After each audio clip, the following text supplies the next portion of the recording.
Welcome to our channel. Today we how to enable heat pump mode automation with Ecobee step by step clearly. To enable heat pump mode automation with your Ecobee, start by accessing your Ecobee thermostat. Ensure your Ecobee is powered on and connected to your Wi-Fi network. Press the menu button on the screen to access the main settings. Navigate to and select settings from the main menu options. Scroll down to find installation settings and select it. You may be prompted to enter your passcode.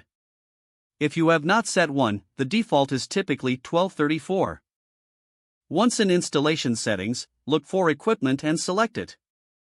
Here, you will see a list of your heating and cooling systems. Identify the heat pump option and ensure it is correctly configured.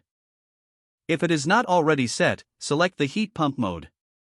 Next, navigate back to the settings menu. Look for thermostat settings and select it. Under thermostat settings, find the option for heat pump settings.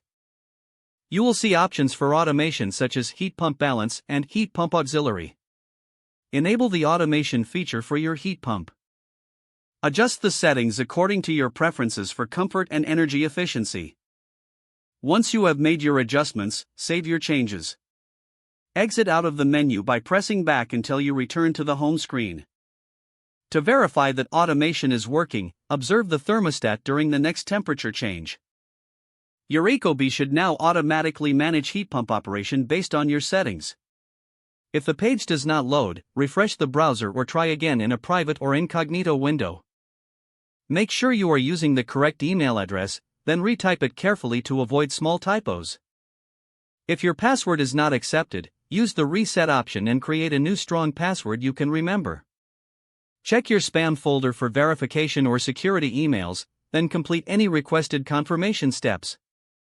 Enable two-factor authentication if available to improve account security and reduce unauthorized access risk. After signing in, review your profile details so your contact information and settings are accurate and current. If you see an error message, note it down and try again after restarting your device and internet connection. Don't forget to like this video and subscribe to our channel for more step-by-step tech guides.